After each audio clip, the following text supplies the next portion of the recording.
Hello everybody and welcome to this amazing video regarding the new patch and free weekend of last year. If you're unaware, last year is now free to play during the Valentine weekend, introducing a whole new rebalance as well that changed the entire meta of the game. If you wanted to try out last year and were not sure how you'd like it, then hop on Steam and give it a try. It's been a while since I covered last year, and there have been some big changes. The newest patch and its hotfix, 1.0.13 and 14, address some of the major concerns of balance as well as slowing the pace of combat down quite a bit. First in this patch, we should mention that they added the new map, the Sawmill. This is one of the largest maps that introduces a new mechanic of environmental hazards. These hazards insta-kill both classmates and fiends if you touch them. I've had some very funny interactions with these, but it can also be a little frustrating as well. But overall, a good experience. These replace the ambush locations we're familiar with, as they are meant to be a more dynamic way to instant kill your opponent while also still being a threat to the fiend. There's been an emphasis on pickup weapons and items now, as items can now be found once again on the map randomly, such as pills, molotovs, and other various goods. But the newest addition is the chainsaw, a powerful weapon so powerful that it does not allow you to do the objective while you carry that weapon. A new cash shop and premium currency have been added to allow us to support the devs in their game. The cash shop introduces ore, which is used to buy exclusive premium skins only.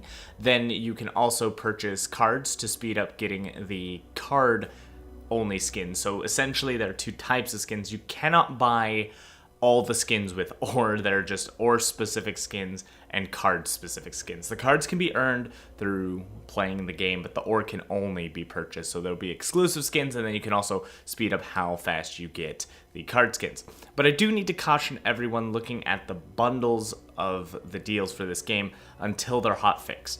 Just be very wary of this. These deals are randomized for each person with a random discount, but the amount that's indicated as the total value of the package is actually inflated. If you add the total cost of everything, including the skin, the ore, and the cards that they're offering in these packages, it does not add up to the total amount that it says in the advertisement. Therefore, the deal you're getting is not as high as the percentage it says that's off.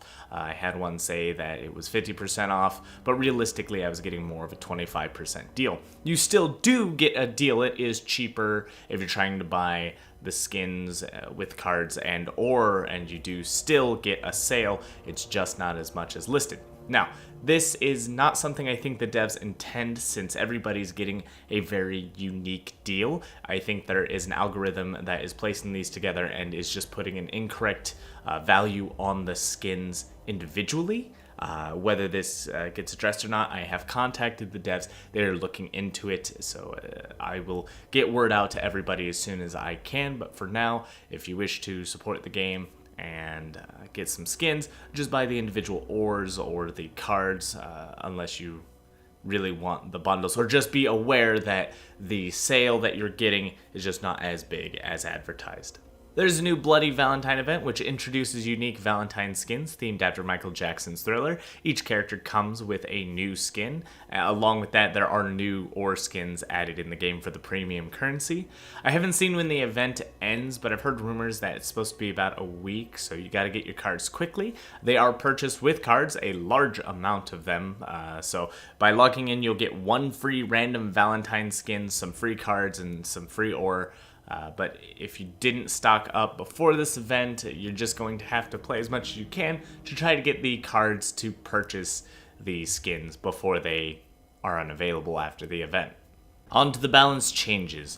I would love to cover every little change, but I'm just going to try to focus on the major ones and summarize them. If you need the nitty-gritty details, I'll include a link to the patch notes on Steam, available in the description down below. If you're in their Discord for last year, you can also just check out the patch notes channel they have. It has all the patch notes listed in there. Outlines have returned to the Classmate, so you can see your allies from anywhere, and the Fiend has an outline so that you can see when he spawns in and what Fiend it is, so you can react accordingly. Classmates now regenerate HP when under a total of 30 health. Base damage of the following items have been increased: pipes, turrets, bats, shotguns, flamethrowers, crowbars, and cricket bats. All classes have undergone quite a change. Medics had their healings changed, where they heal for significantly less per charge, but now recover their charges very quickly, allowing for more consistent heals with far less downtime. Medics have a total of 6 charges and heal 3 HP per charge. Scout's tracker now shoots faster and blinds for longer, but it does take longer to recharge per shot. Technicians have to hold still while breaking down their turret for longer. Melee weapons now reduce stamina of the classmates when attacking a fiend, and they cannot melee attack without stamina. Changes such as the higher damage may seem really good for classmates, since classmates were already strong. Don't worry about that, since the Fiends got such a massive boost to slow down the combat that the additional damage is needed to make it viable to even kill the Fiends at this point. So with that out of the way, let's jump into the big changes for Fiends. Fiends have been granted a new function of the Nightmare Shield. This is a protective shield that absorbs damage for the Fiend. Once it breaks, the classmates will deal damage directly to the Fiend's life. The Fiend can recharge this shield while they are in Phantom mode.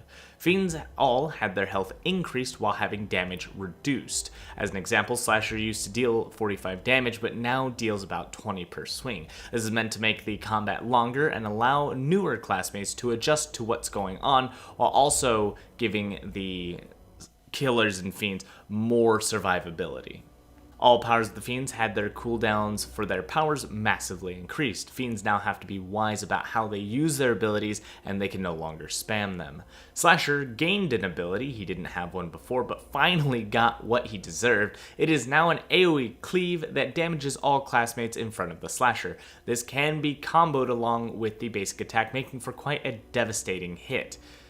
This was one of the suggestions others and myself have recommended for over like a year now we're finally on, back when the original last year the Nightmare came out, and it's very nice to see that Slasher is no longer hot garbage, just used to be surprise damage against newer classmates, but instead the AoE cleave makes for good interruption of classmates that are well set up and really dishes out the damage.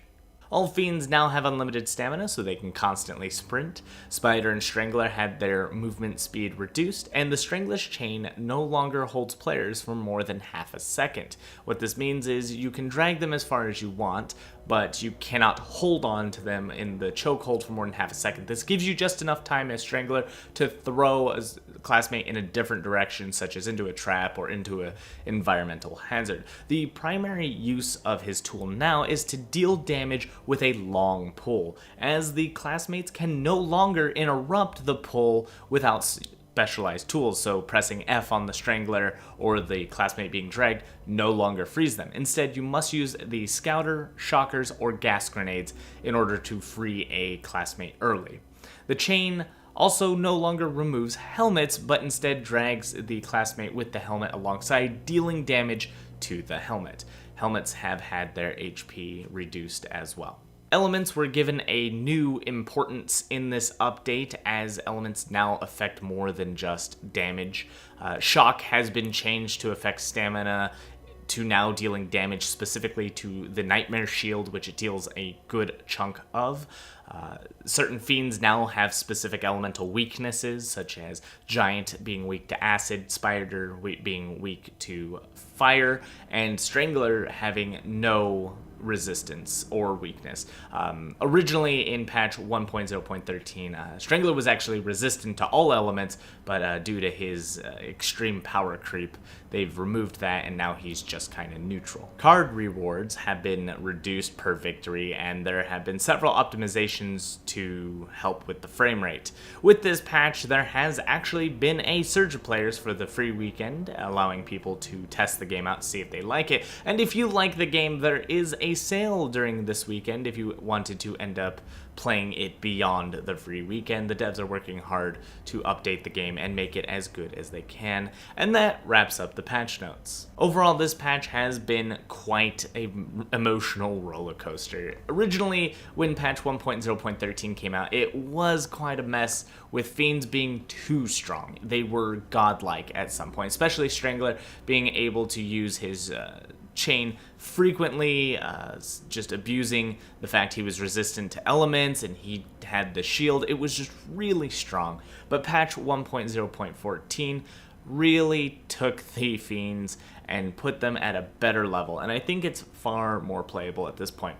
The surge in players has been very nice. We actually hit a peak of, I think it's 2,500 at this point, and it's going up. Originally, on Valentine's Day, it was only 1,500, but after the hot fix, it boosted up, and I think people are starting to enjoy what they're playing, at least, or just giving it a try. Give it a try yourself. Do be, wary that this game is more difficult than others, such as Dead by Daylight. It takes a little more effort to understand. There are no tutorials, but I'll see what I can do to see if I can get some information out there. It's going to be hard playing with randoms, but don't forget that communication will help out a lot. Try to give each other tips and talk to each other through either the voice chat or the chat box. Other than that, and try to have a good time. It is still peer-to-peer connection, and I'm sure that if the numbers continue to increase, they can return the dedicated servers, which would make this game as good as it was when it first came out. Thank you all for watching. If you want more videos like this, hit that subscribe button. You can also support me by watching my sponsored video with Square Enix on Outriders. I got a first look at their game and got to show off the gameplay and explain their game for you guys. I'll be making more videos upon request of that game if you want, so if you just leave me a comment over there, I'll take that. Or if you want to see more of last year, just leave me a comment down below. And with that out of the way, please have a lovely day. And as always, good game.